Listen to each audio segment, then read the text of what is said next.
Hello everyone, this is going to be a shorter episode, almost a bonus quasi-sequel to my William Henry Harrison video. I'm still here at the estate in the Caucasus Mountains, and I wanted to show off some of these landscape paintings that are found in this home. I'm only going to restrict it to this room and one over there, simply because there's a lot of copies. It seems our old buddy Makarov couldn't get his hands on other originals, so he just bought all the poster copies he found in one of those Walmart bins. Anyway, we're gonna start here. So, first off, we can see that this image is very low resolution. Now, I don't know if that's intentional on the artist, if they wanted to make the subject matter obscured for the sake of ambiguous interpretation, or if this is just a poor print. Again, probably purchased from a bin at Walmart for like $5. But let's see what we can make out of this. We have what looks like a river, a stream cutting through a little barricade of rock. On either side we have a hill slope with some trees and a denser, maybe not so much of a hill, but denser trees over on this side. In the back is a really interesting geological formation. It looks like a large towering rock resting upon another jutting out from the ground with a little bit of a gap in between, almost like a natural shelter. Now let me see if I can get on top of this counter here. This, actually, let me pull out my other gun. That doesn't help. I could be wrong, but that looks like an animal, or maybe even a human,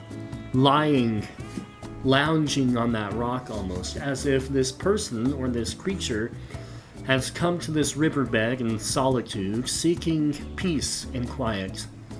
And boy, have they found it. This certainly looks like a serene scene, as we have an overcast sky, mountains off in the distance. In fact, they almost look like mountains off in my distance. I wonder if this painting was made on site. But either way, I like it. I think it's simple, but it makes me feel calm. It makes me feel peaceful, much like a good nature scene should. Now over here, again, we have another one. This is, let me back up a bit. Maybe I'll stand on this. This we have another nature scene, a landscape, more of a seascape really, probably a lake. But we have a little island in the foreground. This almost resembles Lake Winnipesaukee in New Hampshire.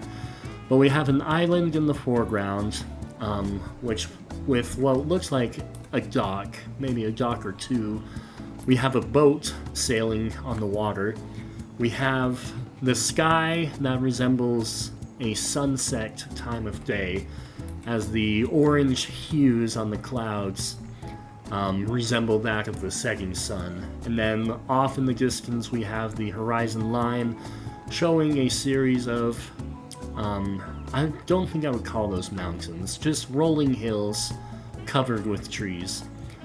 Again, another very calming, relaxing scene. I wonder who is sailing that boat. In fact, I wonder if it's a boat at all. Could be a buoy, though I don't know why there would be one on a lake. This doesn't look terribly large. But it does resemble, in my mind, the American dream. If I could have a private island with a home on Lake Winnipesaukee in New Hampshire, that would be pretty darn cool, not gonna lie. And hey, you viewers could help make that happen. All I need is several donations of tens of thousands of dollars. So, we'll see what happens. Moving on, we have this. Now I know what you're thinking.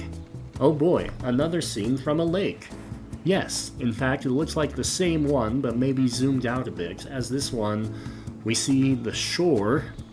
Unlike that one, well, I guess that one has the shore too.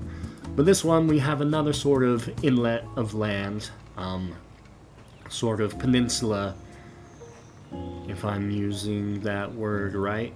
I don't know my land formation terminology too well. Regardless, it's pretty nice. I think those reflections are well done. Good job. And then finally in here, we have this really different scene. The temperature here is way off. Well, off compared to the other paintings we've looked at so far. This one looks quite a bit like the Yellowstone Falls feature found in Yellowstone National Park in Wyoming. However, it's not, simply because the rest of the scene does not resemble that whole area and what it looks like. What I find really interesting about this painting, again, it's very peaceful, very relaxing, very serene, but then back here we have a horrible explosion. I mean, that is something. It's no mushroom cloud as far as we can tell, but it looks like an entire bomb factory just blew up. And I mean, we see some of the fragments are going in front of those mountains, so maybe it's not all that far away. But it adds a surprising depth of volume to this painting. The colors certainly help to make it feel a bit more intense, a bit more heated, if you will. But having that explosion in the background just turns this from a peaceful landscape into that of action and high-octane energy. And I think that gives this whole house, all the paintings in this house, a good variety, some good energy here. Now the last one, based on my research, this one, well, it's actually a real painting. Let me pull up my notes here. This is a painting done by Russian artist Ivan Ivazovsky. And from what I could find, it is simply titled The Sea. Let me jump on this couch and get a more level view here. So, first off, what do we see here? We see a boat at sea, not too far from the shore. However, the boat looks to be in a bit of turmoil, as the choppy waves are putting it far off balance. This also looks to be a sunrise scene. Well, it could be sunrise or sunset. I guess it doesn't make that much of a difference. But the masterwork here that Ivanovsky was really well known for is in... Oh, Ivazovsky, excuse me. What he's really good at here is the waves. Now I'll see if I can get a higher resolution picture to put in the video, as well as some other examples. But Ivan Ivazovsky was a very well-known name in the art community in Russia during the 19th century.